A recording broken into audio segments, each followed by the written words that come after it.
Teacup time, it's teacup time. Oh, sober pod, it's teacup time. Cheers. Episode 41. At least teacups have a nice twink to them. They do, not these plastic BS wine glasses because we're breaking everything right and left. So you may notice we're not drinking wine tonight. Oh my God, what have you done with Allie and Madison? This is the first, I'm not fucking with you, the first podcast in 41 podcasts that we did not have alcohol. That's not true. We did one other one. It was the financial pod. I think I didn't have alcohol, but you still did. I think we were both sober for that one. Really? No wonder Yeah. it's flopped. Yeah, that's what I'm saying. We are just run down bitches. We're tired. Madison's always sick. I'm always hurting myself. Allie's got a burnt nose and a rolled ankle. I have the 24-hour plague and chlamydia. I'm just kidding. I don't have chlamydia. The burnt nose part, should I explain? So like She did a lot of coke. we wanted, that's not true. We wanted to do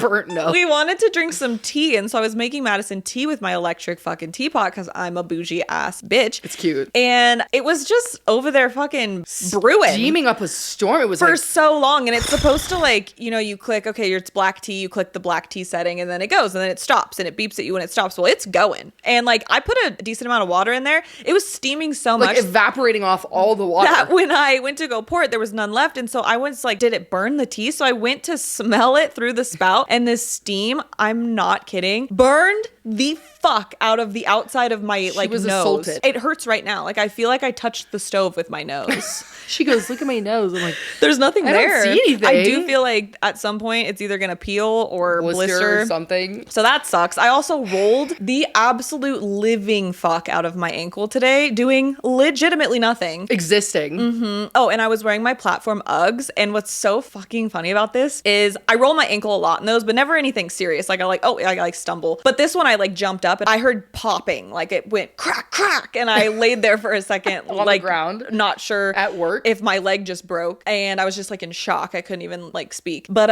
I get on TikTok, and earlier that morning at like, this happened at like noon, my coworker sent me, because I always wear my platform Uggs, she sent me a video at 8:23 in the morning of this girl with a broken leg, and the caption was, "I'm telling you, you don't need the platform Uggs." And I was like, she's like, "I'm so sorry, I wish that bad juju on you." Like literally cursed you. What are the fucking odds? And I didn't even see that until after it happened. It's honestly so true though. Like wear a pair of platforms, you're gonna break your leg. Yeah, your and ankle's they're done. so cute, and like I'm a short girl, so I like to wear platforms, and I like the like little chunky vibe that it gives, you know, Like a little outfit, yeah. But I might be retiring those for the foreseeable future because I cannot be trusted. Every time I wear platforms, I roll my ankle. Every single time. Same.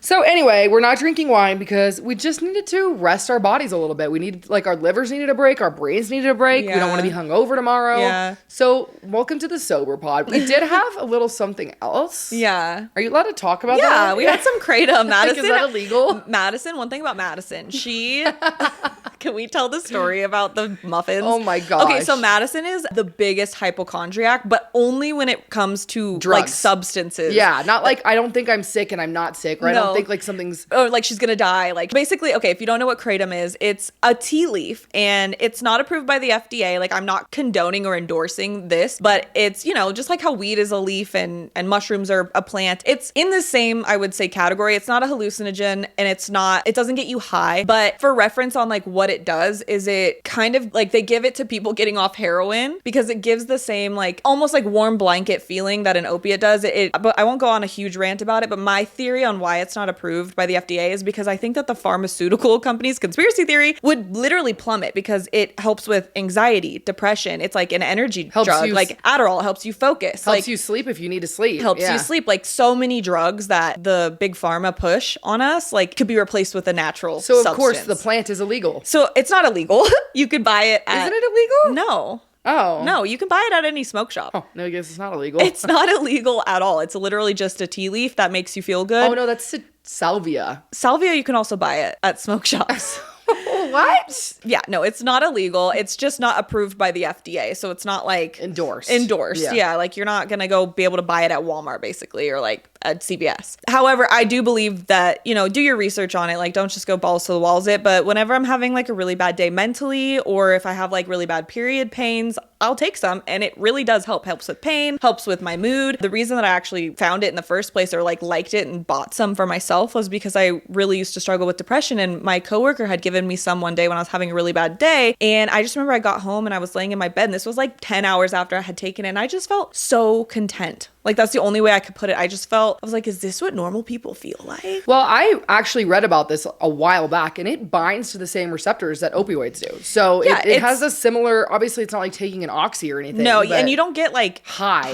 Like Yeah. you don't feel high. You just feel like warm and fuzzy inside. And But back to the Yeah. reason we were talking about Yeah. this, me being someone who thinks I'm very sensitive to drugs and Yeah. substances. So I really think like I'm going to have a crazy, like I was like, I'm going to get high. yeah, she was like, I'm not, gonna get she's high. like, I'm not taking it because it's going to get me high. I'm gonna be I was high. like, Madison, I swear on like everything that it's not like And that. I'm definitely not high. I feel good. I'm a little bit tired, but I'm not like stoned or anything. Yeah. But the reason that she was like, oh, here we go, is Yeah. because one time I'm terrified of marijuana. I don't smoke. I don't like edibles. I don't like being high. I get really bad anxiety. So I've just always kind of had this connotation that I have anxiety with marijuana. So I'm at work one day and someone brought in these little cornbread muffins and left them on the counter. And She I was worked like, at a gym. I worked by at the a gym. way. I was like personal trainer. Okay. This like in the employee room at work. Like there's no reason that there would be edibles on the counter. But I ate these two little cornbread muffins and I was Also, like, who the fuck turns cornbread muffins into? I was like, those tasted, no, there's no way. An hour later, I am high. I'm high. I'm freaking out. I'm having a full-blown panic attack in the office. My boss is like, I have clients. He's like, Madison, you have clients. I'm like, I'm so high. I'm going to have a panic attack. Like, I need you to call an ambulance. The cornbread muffins. Somebody drugged the cornbread muffins. And I kid you not, I was high. I genuinely felt like the same exact feeling that you feel when you smoke weed. Your mind is a very powerful thing. Extremely powerful, clearly, because my coworker came over to me. He saw me freaking the fuck out in the corner. My boss is over there. It's a whole scene. He's like, Madison, like, what's going on with you? And I was like, somebody drugged the cornbread So ridiculous. muffins. He's like, what are you talking about? I brought those in. There's no drugs in them. He starts eating them. There's no drugs in them, Madison. I was like, he was like, Madison, I swear on my life, there's no marijuana in these muffins. And like when he said that and I saw him eating them and I put reason together, the high went away. They must have thought you were Batshit insane. No, my boss looked at me. He's like, "Are you actually like, good?" did you take something No, before you for came sure. in? And I was like, "No, I clearly have a panic anxiety disorder or something." Yeah, which like, you don't. No, which I is so really funny. don't. But yeah, so anyways, that a roundabout way to say we did some kratom instead of drinking wine, just to like, give us a little pizzazz. But funny enough, Madison was like yawning. She's like, I feel like I want to fall asleep now because it does relax. It's giving you. cozy blanket vibes for sure. Which maybe that's why I like it, because it just makes me feel like more calm. And as much as like, I feel like you're a pretty high strung person, like you're like a high functioning anxious person. Like I don't for think sure. that you have anxiety because things don't really worry you like to the extent that I do. But because I'm such a worrier, I think I like it because it really just like makes everything feel okay. Yeah, I mean, I feel, know? I definitely feel calm. I definitely have high functioning anxiety to the point where I almost don't even notice it. Yeah. So it's like, that's like you always have to be doing something. Always like on, Madison, on. When Madison and I live together, I'm very much the type of person that wants to lay. Like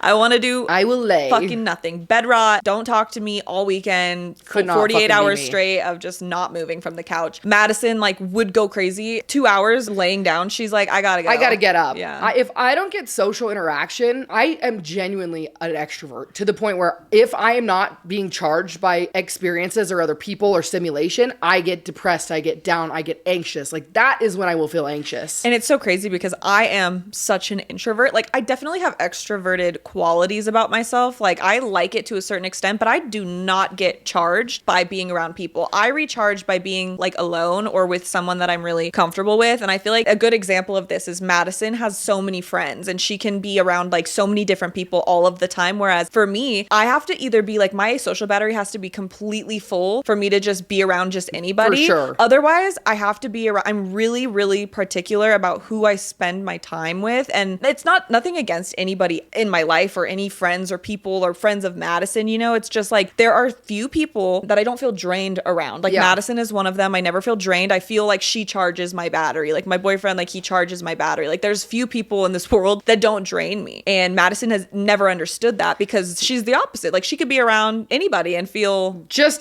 the electricity and the Yeah. energy in a room is what charges Yeah. me. And like I will go, God forbid, like last weekend was the first weekend in 6 fucking years that we didn't have anything planned. What do? Plan We're something. going to a Halloween party. Like there's no chilling for me. And luckily in my relationship that works for him because he really could go either way. Yeah. But it's kind of interesting to think about human beings and how genuinely different we Yeah. are when it comes to being introverted or being extroverted and like how that can really affect how you feel and the type of person you are. and how hard it can be to fully understand the other side of the spectrum. Because although that I am very much in the middle, sometimes I definitely lean more to the introverted. Like if I had to choose between being alone and being with a big group of people, like, oh, I'm fucking bye. And I think this is so helpful to know about yourself when you're picking a career to go into, because obviously in our young 20s, mid 20s, late 20s, we are still trying to figure it the fuck out. Nobody has it figured out. It's funny when you graduate from high school and you go to college or not, you kind of think that that's the point where you're going to figure it all out. You're not even close. No. I mean, there is a rare 1% of people in this world that leave high school knowing what they're going to do with their Which life. is so crazy. It's always been crazy to me that you get out of high school, you're still a fucking iggy googie baby. A child. Like, yes, you're legally an adult.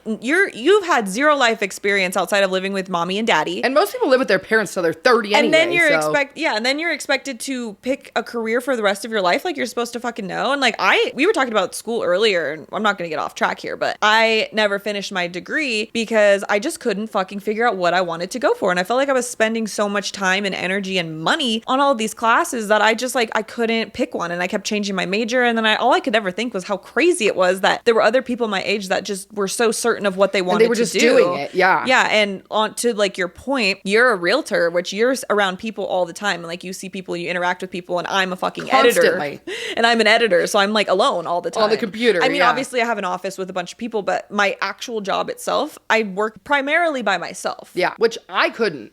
But that's why it's so important to figure out. There's actually a personality test. Everyone who's listening should take this test. It's called the DISC assessment. DISC.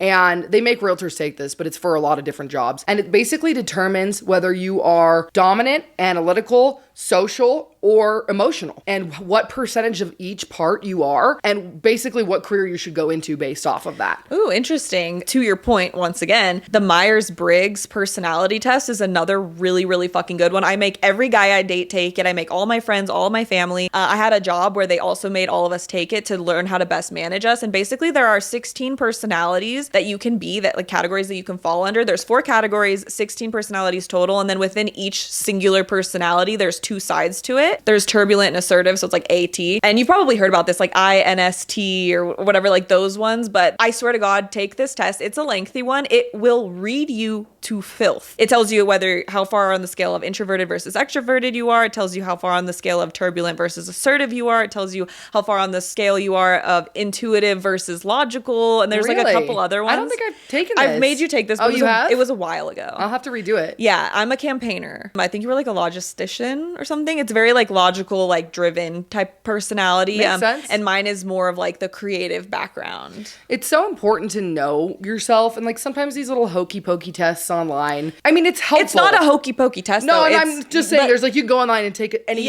like no, the Myers-Briggs is like created. Scientifically It's like a studied. scientifically Yeah. studied test, and it's basically like studied so in depth that it describes. It's not like your horoscope or anything like that. It actually describes specifically every personality that exists and That's like really the cool. categories that you fall into, and then it'll tell you like what personalities you're most compatible with, and like all of that stuff. Like I'm taking this when I get home. Yeah, like what jobs you should be, and like how. So like my last job made us take it so that they could see how to best manage us, because mine said that I don't like to be micromanaged. I like to have creative freedom and control over my work, and I do best under like scenarios where I have basically not being micromanaged. Like Yeah. I don't like having like lists of things, like specifically how I'm supposed to execute things. Whereas Right. my coworker was the opposite. She likes to be like, here's A, B, C, D, E, F, G, how you're gonna She do needs this a list, task. yeah. And it was so fucking true in the workplace, because she would get like overwhelmed if she didn't have clear instruction on how to like complete a task because she like wanted to do it right, didn't know how like they wanted it or whatever. Whereas I fucking hate that shit. Like, let me do it. Tell me what you want and let me go do it. And if you want me to change it, then I can. Yeah, then we can talk, but I'm gonna do it my way because that's how I work best. Yeah, you know? Absolutely. Well, and I mean, it just goes to the point, like, we have so much pressure as young adults to figure out what we're gonna do and be the best at it and climb the ladder so quickly. And we are like still developing our frontal fucking lobe. Yeah. Like, there is so much pressure and burnout happens so easily. The best advice that I can give is I didn't go to college. I tried. It wasn't for me. I found a career that I could best use my strengths in. I looked around and I was like, what can I do where I can put the best parts of me forward every day? And I thought, okay, I'm going to be good at sales and I'm going to be good with people. I don't have a degree. I'm going to go be a realtor. There's a lot of people that want to go be a realtor and can't fucking do it. Yeah. They could never do it. They're not built for it. Me, I couldn't do it. Like, I watch my mom while she's on the phone all the time. 24/7. I couldn't do that. It never ends. And the problem solving that comes with it, the putting out the fires, the staying very low emotion. You have to be a very specific type of person. Same thing as you. I couldn't go stare at a screen all day. I genuinely would go insane. I love how that's what yours is like all of these like great like things and mine's staring at a screen. No, yeah, like my job definitely, I didn't know what I wanted to do. I always knew that I was a creative person. I like to be creative. I like to feel like I'm creating something, or I don't know how to explain it. Like, I get motivated to make things and create things and yeah. I love the feeling of like being inspired, and you're an artist in a way. Yeah, like it's an art, and it had to do with other passions, how I got there. And if you're somebody that has hobbies or passions or things that they like, but you don't know what you want to do for a career because it's hard, especially if you're like me, like you're a creative person. I would never be good at sales. I would never be good in like high tense environments. Like, not to say my job doesn't have, that goes hand in hand, but it's not like the finance bros screaming at each other in the corporate office. Exactly. Yeah. Like, I found my career path by accident, just by never letting go or letting the struggles of life or what I thought I should be doing or what everyone kept telling me that I needed to be doing to be successful get in the way of continuing to do what made me happy. And I know it's so cliche to say, do what makes you happy, because that is what's going to lead you to where you need to be in life, or where you want to be, or where you're going to be the most happiness. Like, the law of attraction, if you're doing something that makes you feel good, you're going to attract the things that also make you feel good in turn. And so my point for saying this is, like, if you haven't found what you're going to do yet or what you want to do, but you have creative passions or things that, it doesn't even have to be creative, but you have things that you're passionate about or things that you like doing, don't give up on those dreams just because you feel like there's no way to make money doing that. Like, my job, I'm now in marketing for a company doing content creation. That was never something that I was like necessarily passionate about, but the way that I got that job was from dropping out of school to start editing. The way that this podcast became a thing was the same fucking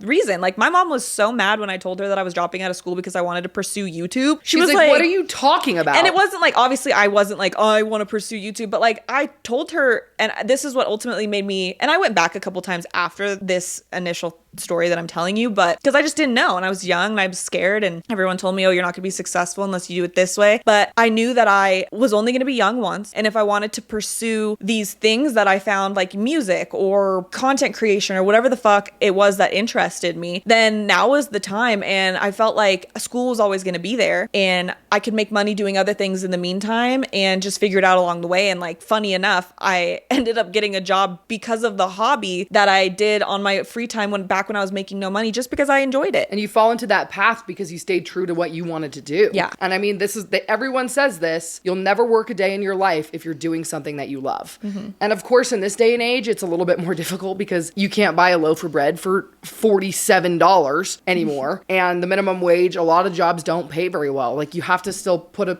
roof over your head and support yourself. But do that if you need to. Make enough money to support yourself, but don't give up on your dreams. Don't give up on the things that you care about, or you're going to spend the rest of your life just working to pay the bills instead of having a passion or a goal or a dream or an aspiration that you actually get to work towards. And I'm a firm believer that just because you're not feeling successful now or making a fuck ton of money like everyone else displays that they are on social media in this day and age, because it's so easy for a 16-year-old to do a dance in their bedroom and become a millionaire. Right. Just because you're not on the same trajectory and everyone's telling you that you need to do X, Y, and Z and have this corporate job and like follow the herd to be successful. If you're doing something that you're passionate about, or you're working, at a restaurant in the meantime while you're trying to chase your dreams, I think you should keep doing that, because one day something will come around and reward you for all of your hard hard work. And as long as you don't give up, like I feel like people give up way too quickly. Because there's no instant gratification in this kind of stuff. People give up too quickly when they're trying to chase their dreams because it's not going to happen overnight and there's going to be a lot of failure along the way. But if you give up, you're never going to get there. If you keep going and you believe in yourself, because if you don't believe in yourself, nobody else is going to either. Like if you walk into a room and you're pitching yourself to a room full of people, but deep down you don't believe that you're good enough to be there or that you can do the job, they're going to fucking read you to filth. They're going to smell it on you the second you walk through the door. And why should somebody believe in you if you don't believe in yourself? If you don't believe in yourself, it's like you're basically telling everybody that you can't do it. And I think deep down we all know what we're capable of, but we let our failures get in the way of seeing the future or seeing the silver lining, and we want to just quit and give up instead of continuing to push ourselves and try and use that little fire inside of us to keep going. Well, absolutely. And we let the expectations crush us instead of taking them as a challenge. Like LeBron James said, expectations are not a burden. They're a privilege because it could be worse. No one could expect anything at all. It's true. It's like if somebody has high expectations of you, it's because they believe that you can do more. And I used to be somebody that took like this type of criticism or expectation like really hard. Like if I did something at work and, you know, they didn't like it because they thought it wasn't good enough or didn't live up to what I'm capable of, it was hard to hear. But in hindsight, it's like because they knew I was capable of more. The only reason that somebody is disappointed in you is if you didn't meet their expectations. Not that I'm saying you should always be striving to meet other people's expectations, because fuck other people, but you should have very high expectations for yourself if you want to push yourself. If you don't have like a natural setting in your head where I could always do better, I could always be better, you're never going to strive for greatness. And don't get me wrong, comparison is the thief of joy. If you're constantly comparing yourself to other people, you're never going to be happy. You're never going to find gratitude in the things that you've done, but you have to have high expectations for yourself if you want to continue to do better in life. And it's not just about having high expectations for yourself, because sometimes that could be like stressful and hard. But something that I heard once that I really liked was like, if you make a promise to yourself, like you're going to wake up every day at 5 a.m. and then you don't do it, you're basically teaching yourself that you can't trust yourself. And all that does is make you more insecure and feed the fear inside of you that you're not good enough or you're not capable or you can't do this or you can't do that. If you really want to grow as a person and be the most successful, best version of yourself, then you have to show up for yourself for everything that you say you're going to do. Because the things that are going to push you in life are going to be the things that you don't want to do. The things that make today harder make tomorrow easier. And that's the thing about discipline. Discipline is choosing between what you want right now and what you want the most with your life. Everything in this world is hard. You have to choose your hard. It's hard to be in shape. It's also hard to be obese. It's hard to get rich. It's also really hard to be poor. Choose your hard, show up for yourself, make commitments to yourself, and stay disciplined. The best version of you is waiting right outside of your comfort zone. Like, for example, if we're talking about the gym, we don't want to go to the gym, so we don't go because, oh, I'm tired, or oh, I'm this, or oh, I'm that. But when you have to go to work, like, do you just not go because you're tired or you don't want to? No, you go to work or you'd lose your fucking job. For sure. So think of it like that. Like, you have to go to work to make money or you will get fired and have no money. Why can't we have the same expectations with ourselves for everything else we want to do with our lives? Like, why do we let our free will and our laziness and our just inability to want to do things deter us from being the best versions of ourselves? And obviously, I'm preaching to the fucking choir, right? Because it's hard. It's hard to do the things you don't want to do. And, you know, it's not like you're just going to wake up one day with all of this crazy motivation and do it. It's not like listening to us is really going to like change it. But sometimes it's a good reminder because it's the truth. You get to choose the life that you live every day. Every single day you wake up and you can be somebody different than you were yesterday. Like, if you're not happy with who you were yesterday, whether it's who you were as a friend, maybe you were a bad friend to someone yesterday, or maybe you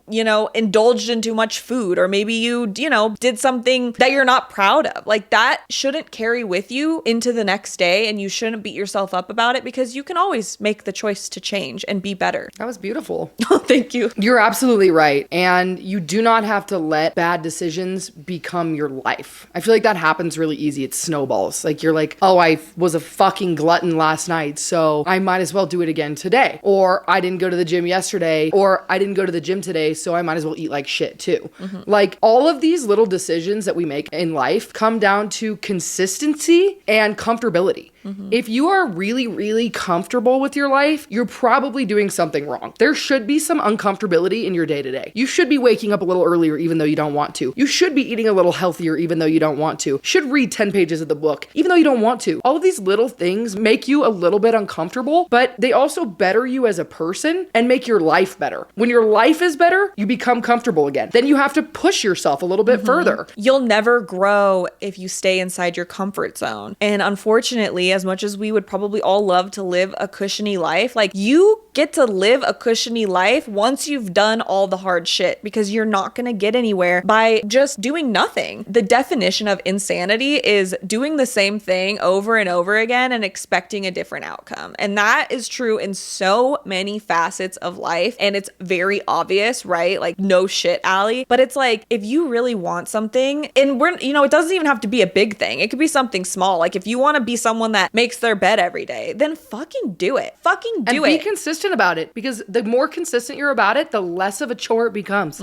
It just becomes a part of your day. I actually heard something I really liked the other day, and it said, if you're not ready for change, then you're just gonna have to go through some more. Whether that be in relationships or with work or with friends, if you are not ready to go through change, you're just gonna have to get hurt a little bit more. You're gonna have to learn the lesson a little bit harder until you are finally at a place where you are no longer willing to tolerate the kind of treatment that you've been receiving. You'll get there. You're just gonna have to go through it a little bit more. Yeah, and obviously if you can prevent having to get to that point by just making small changes every day, then better on you, because it saves you the heartache in the future. And that's like back to what I said earlier, what makes today harder makes tomorrow easier. We as humans, we love, me as a human, I love instant gratification. I used to be such a fucking little slut for instant gratification. Because, we all are. But it's like like for example, I am like someone that really used to be, what's the gluttony? A glutton? Yeah, like I love to like indulge in food, okay? Yeah. Because it's so good. It makes me happy. It's so... Endorphin hit. It's so yummy. Do you know how long I spend feeling miserable after I do that? My body doesn't feel good. I feel like shit mentally because I have no self-control. Like I just feel unhealthy. I look bad, so then I feel not confident. Like it literally drags with you for weeks and weeks and weeks, if not months and years. That one moment in time that you could have just avoided for the foreseeable future to be happy. If you would have just had a little bit more self-discipline. And that's really what it comes down to. As humans, we are hardwired to go for instant gratification because we aren't able to see the future in the terms of our emotions. We can only feel what we feel as we feel it. We're very in the moment beings as much as we try to not be. And that's why there's such a high level of addiction, because drugs and alcohol is the most instantaneous gratification you can get with the longest term failure rate. But we don't give a shit because it feels good in the moment. If you can start to hardwire your brain to feel instant gratification from things that you don't like going to the fucking gym, for example, I hated it for the longest time. There's no greater dopamine hit for me now. Or going no contact with someone who doesn't treat you well. Sure, it hurts.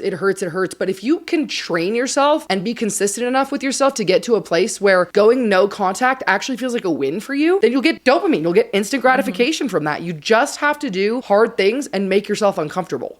And this is kind of pivoting to like a different topic, but since it's kind of on the topic of like self-care, Madison and I wanted to kind of talk about burnout and, in the workplace or maybe at the gym or just in life in general with friends and outings and all of these things and like how to deal with that. Because while obviously you want to push yourself to be the best that you can be and do all the things you don't want to do and be really hard on yourself to be a better person, you also have to be able to find that balance of like, am I pushing myself too much? Is it okay to take a break? Because it is. Sometimes you really are doing the best you can, even if you laid in bed all day. Like I get that 100%. You just can't let yourself live there forever. You have to find balance. There is no getting better without rest. You cannot work out 7 days a week and expect to have growth. You will actually do more harm than good. You cannot go to work 100 hours a week to make a certain amount of money and expect to have growth from that. Rest is a part of self-care. Rest is a part of discipline. You just have to know like the right time and the right way to use it. And speaking specifically about work, okay? Because I think I find myself being the type of person that's really proud of the work that I do. And often in the past, I have allowed the people in charge of me, you know, my boss, coworkers, kind of take advantage of me in a sense. Like, I don't think they're meaning to, but Madison said it best in the last podcast. Like, people will walk all over you if you let them. 100%, because why wouldn't they? If they're gaining something from putting you through hell and you're letting them, they're not going to stop. It's like if you go for a job interview and you only ask for 2 carrots and a nickel for your pay. That's like, what you're going to get. Don't expect them to pay you any more than that. No, absolutely. Like, you have to not be afraid to stand up for yourself. And I know it's hard, especially like, I don't know if you work a corporate job or like you have a boss or somebody that, you know, you want to impress them and you want to do a good job and you want to move up in the company. That does not mean that you cannot also have a backbone and also be like, hey, I need this, or I'm not okay with this. And I actually am a firm believer that you will get more respect from not just always being a yes man, but having a respectful opinion and boundaries. Like, people respect boundaries. The only time someone doesn't respect a boundary is if they don't respect you. People will treat you better if you have boundaries. Absolutely. Because you seem more strong and sure of yourself if you're They're not going to fuck with you. Yeah. This is why I love confrontation. For those of you out there who are afraid of or really don't like the way confrontation feels, it's only because you haven't done it enough. Confrontation, when used properly, is the best form of problem solving. You are not going to get to the bottom of anything, whether that be you want more money at your job, your boyfriend's treating you like shit, you have a problem with your friend. You're not going to get to a resolution without confrontation. Confrontation has such a negative connotation, but in reality, it is how you solve problems as humans, and it's also how you show whoever is on the receiving side of it that you have a backbone and you believe in what you're saying and you have boundaries. If you just let them walk all over you because you're afraid of confrontation, they're going to. And let me just say, like, nobody is going to stand up for themselves that doesn't believe that they're going to be okay with or without the person that they're talking to. And I think that is the main thing that kind of like drives that respect factor from like maybe a higher up or a friend or somebody, you know, in your life, because it's like, okay, they're not afraid. They're confident enough in themselves and their abilities. Like, if this went south, that they're going to be okay. Well, and that's exactly why you cannot expect the best intentions from people just because you have the best intentions for people. People are not going to treat you well just because you treat them well. Being a people pleaser is a defense mechanism for repeatedly experiencing emotional neglect. Because if your emotions always led to feelings of rejection and abandonment, then you will always choose to prioritize others' needs in order to feel accepted. Well, and that's because you believe that pleasing others will prevent conflict.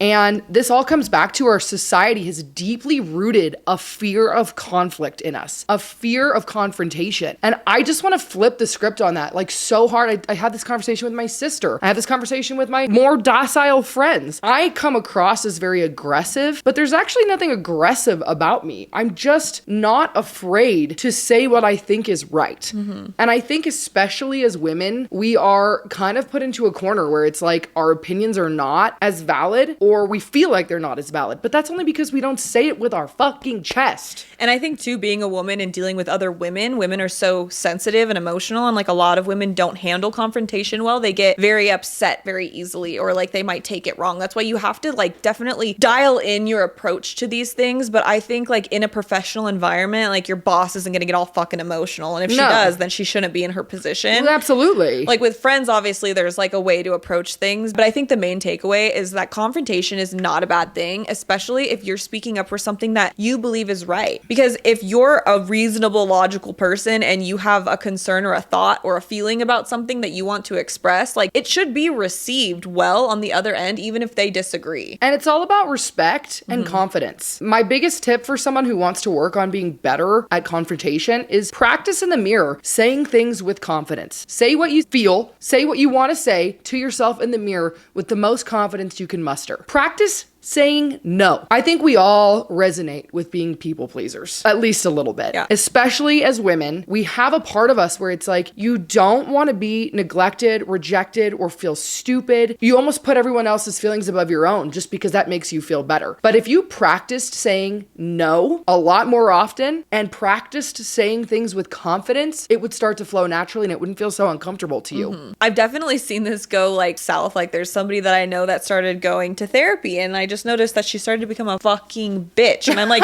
really? Yeah, I'm like, it's great that you are gaining all this confidence, but there is a way to go about It's it. a je ne sais quoi. Yeah, like you don't need to be fucking putting your foot down every right Have and some left. couth. Yeah, No, like totally. if it's something, you know what I mean? Like, I don't know. I feel like this kind of contradicts what you were saying, but that's just like a little tidbit on like, just be cautious of. No, it doesn't though, because honestly, you know me, I'm a very easygoing person. I say yes to pretty much everything. I don't usually have a lot of complaints or a lot of like things I want changed. I'm not putting my fucking foot down left and right. I'm very go with the flow. I'm not going to cause problems. But when I believe in something or when I am uncomfortable with something, you're going to know it. Yeah. And the reason that you're going to know it is because I don't just use, it's not like The Boy Who Cried Wolf where I'm like, this doesn't work and that's not it. Right. No, that's just you're being fucking annoying. I also think that it does like garner a bit more trust from people because they know that whatever you're saying is like how you truly feel. Like if they ask your opinion on something, they know that they can come to you and get like a real answer. I mean, you lose respect by being a yes man. And especially in a workplace. It's not productive or helpful or constructive, like it's- literally at all. Like we're all supposed to be working together to like make the best product or whatever it is that you're trying to do. And if you're not speaking up for what you think, like, you know, how are we supposed to trust you? Allie and I sit here and say yes and no to what each other says all night long. If Yeah. we said yes to each other's everything, you guys would not be listening. Well, and I knew this about Madison. Madison's always been like this because if I put on an ugly outfit, Madison will straight up be like, that is... What the fuck Take are that you wearing? shit off right now. But you know, everyone out there has a friend that you put something on and you know it looks bad. So cute. No, it looks so good. You like look beautiful. Oh, you're just gonna lie They straight want to you my to look like shit. For sure, you're just gonna lie straight to my face like that. And even if they don't want you to look like shit, but they're too afraid to hurt your feelings, it's like I would rather you tell me if I look like a damn fool than let me walk around looking like a damn fool just because you're afraid to hurt my feelings. Well, and I think back to what you said, you really said it well. There's a lot of people who don't know how to say something. Mm-hmm. Human communication is 90% 90%. Human communication is 90% body language and tonality. You could say the same thing to 3 different people with 3 different tones, and they will take 3 different interpretations from it. And this is something that I have always really struggled with because I will feel a certain way about something, but like I think my tone is very, I don't know, I've talked about this before, like it's very monotone or very like just blunt. And I don't really like sugarcoat it with like a nice, like, you know, je ne sais quoi. But it's something that I like truly have to work on because even though I'm not intending it to sound bitchy, like sometimes I just sound like a fucking bitch. That I'm not meaning to be a bitch. There's not an ounce of me that like feels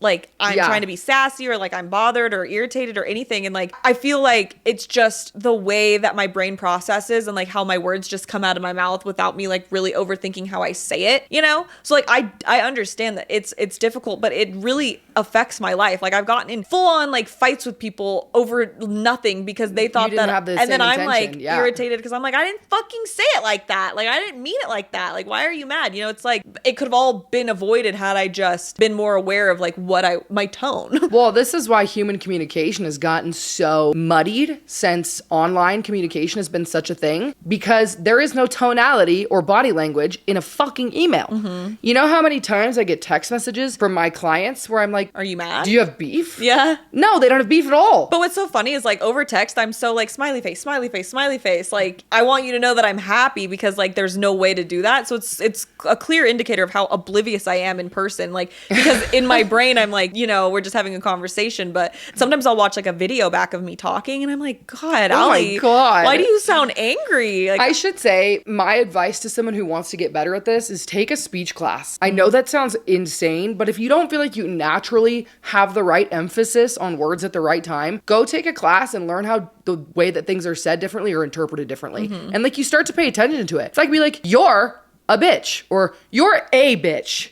Or you're a bitch. Yeah. Like that is 3 different things. Yeah. You can say this, I'll say it again. You can say the same sentence 3 different ways and it means 3 different things. Yeah. So if you're having problems with your confidence, it's probably 90% your tonality. Mm-hmm. So that's about it for podcast 41. I know it wasn't relationshipy. Wow. Oh my God. But I feel like it was good. And I feel like we are talking about things that are like kind of prevalent in our life right now. So it made it easy for us to just sit here and rant about it. I just want to say shout out to the day ones. Mm-hmm. I know there's been some people in our DMs lately and some people in our comments that I am just kind of realizing have been with us since day one, who genuinely like to listen to what we're saying and think that we have good advice and think we're funny. I was about to say it, and they tell us we're funny.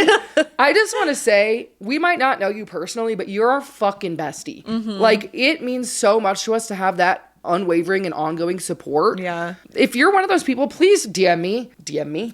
Please DM us. Yeah. Drop a comment. We would love to hear from you more because we have a lot of like respect for the people that have listened to us babble for 41 episodes and we'll straight. fucking chat back with you because we genuinely like the human connection part of this podcast. That's like the coolest part, is hearing how what we've said has helped you or affected you or guided you, like makes it all worth it, as cheesy as that fucking sounds. We'll spend all day just like sending screenshots of things that people back say and forth to us back each and other. forth, like shedding a tear. We appreciate you. This is a lot of work, but it has a lot of reward when shit like that comes to our DMs. So here's to episode 41. Here's to many more. We love you, baddies. Bye, baddies.